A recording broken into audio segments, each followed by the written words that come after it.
mukorinii isa kanaadha kanan hojjedhu irra biqiloota wajjin na wajjin turaan affeeraa kooti nagaa isin irraa fanne akkam jirtu naguma keessanii jiraanis warri maatinaa taatuuttan guddaa galatooma warri maatinaaf hin taane kootaan jajjabeessee isiniin jedha like share comment gochuun hin irraanfatinaadha isiniin jedha hamma dhumaatti na waliin turan affeeraa kooti like share comment gochuudhaan na jajjabeessee isiniin jedha.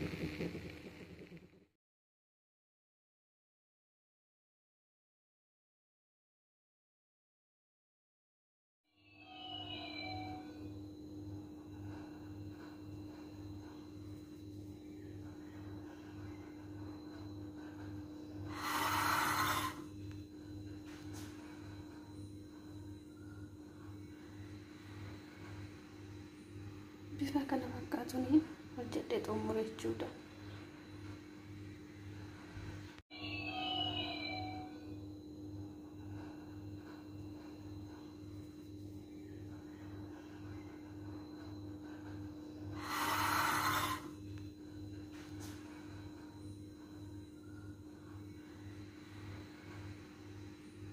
Bifa kana fakkaatuun hojjedhee xumure jechuudha. Bifa kana fakkaatuun qopheeffadhee jira jechuudha. Kireemiin isa kanaadha. Kireem sooyaa kireemii jedhama. Isa kanaadha. Asitti kana takkitti qopheeffadhee jechuudha. Asitti kaarotii, kuusaa, shunkurtii fi goomana xiqqil goomanii isa jennu sun Itoophiyaatti asitti zayitii qopheeffadhee biraddisii qopheeffadhee jira. Amma zayitii kiyya asitti deeyitanan jalqaba kanan xabbasu shunkurtiidha, ittaasee kaarotiidha, ittaasee immoo fileedha, ittaasee goomaniin itti godha, ittaasee umarratti isa kanaadha jechuudha. Isa kanaa kubaatti laffeelee jechuudha. Kubaatti kana laffeelu erga laffeelee umarratti itti godhama. Asitti akkuma agartanii bishaan kiyyanaa dafeera. Nan bilcheessa jechuudha.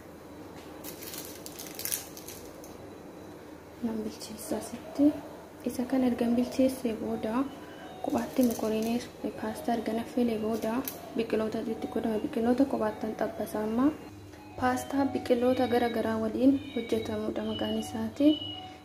Soosiin kun ashaboo sila qabuuf ashaboo ittiin godhamu nyaatatti. Inni kun ashaboo baay'ee qaba. Umarratti kan itti goonu jechuudha. Na waliin turaan affeeraa kooti itti fufaa hin xumurre. Asitti gaazii kiyya banaadha. Biraddistii duwwaadha inni kun. Amma zayitii itti godheera jechuudha.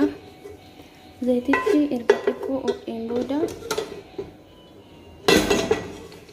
zayitiin erga xiqqoo ho'een booda kanan itti godhu jechuudha. Shunkurtiidha. Garuu gaazii keenya xiqqoo ishee haylii qannasuu qabna. Akka nu jalaa hin gubanne. Hamma kanaan haylii isaa qannasuu qabna jechuudha. Amma biqiloota isa kana keessa kana itti godhu shunkurtiidha jechuudha. Akkuma argitan intiniitiidha. Affeera jechuudha.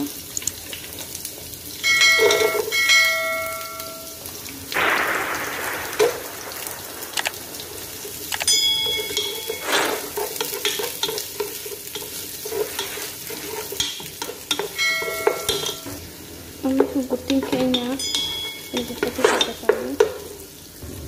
asitti paastaa keenya zayitii xiqqootti godhuu qabna.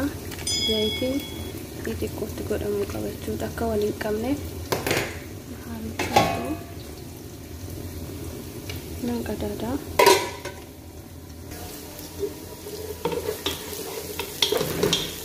Shunkurtii dheeressinee akkatti muruu qabna. Erga inni bifa isaa magaala ta'een booda kaarotii itti godha. Erga bifti isaa magaala ta'een booda kaarotiin itti godha. Kaarotiin baay'ee jabaa waan ta'eef dafee bilchaata. Erga akkas ta'een booda amma kana itti godhu kaarotii.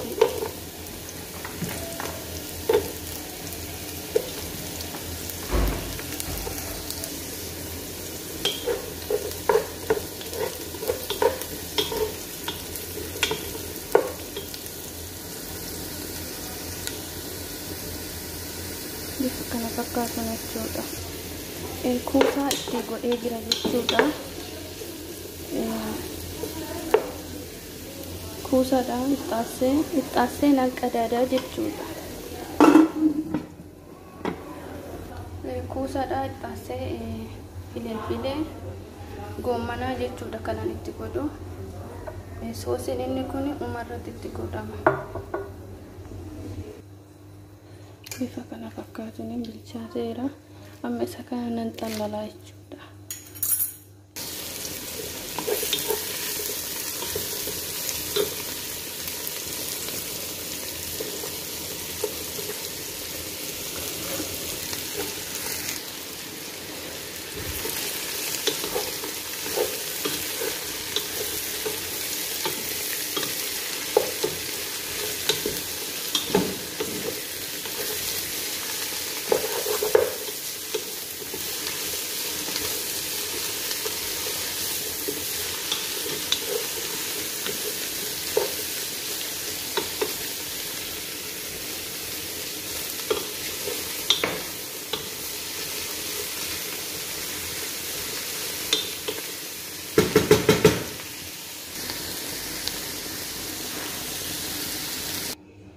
Soosii isa kana hunda isaati kanan itti godhe hunda isaa jechuudha.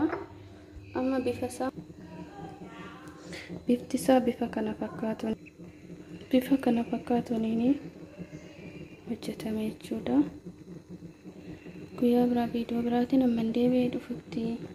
Bye bye.